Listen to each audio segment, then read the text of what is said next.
ഓമനയുടെ ഓണം എന്ന് പറയുന്ന പാഠത്തില് നമ്മൾ ഓണത്തെക്കുറിച്ച് പഠിക്കുന്നുണ്ട്. അപ്പോൾ പരീക്ഷയ്ക്ക് സ്ഥിരമായിട്ട് ചോദിക്കുന്ന ഒരു ചോദ്യമാണ് ഏതെങ്കിലും ഓണച്ചൊല്ലുകൾ എഴുതുക എന്നത്. നമുക്ക് ഓണച്ചൊല്ലുകൾ ഒന്ന് നോക്കിയാലോ?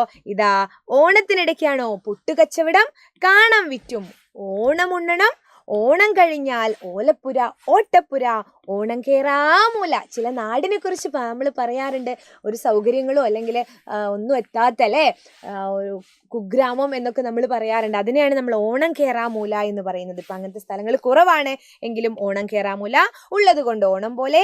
അത്തം പത്തിന് പൊന്നോണം, അത്തം വെളുത്താൽ ഓണം കറുക്കും, അത്തം വെളുത്താൽ ഓണം കറുക്കും. ഓണം വന്നാലും ഉണ്ണി പിറന്നാലും കോരന് കുമ്പിളിൽ കഞ്ഞി എന്ന് പറഞ്ഞാൽ എന്താണ്? എന്തൊക്കെ ആഘോഷങ്ങൾ വന്നാലും സാധാരണക്കാരന് അല്ലേ, പാവപ്പെട്ടവന് എന്നും ദാരിദ്ര്യം തന്നെയാണ് എന്നാണ് പറയുന്നത്.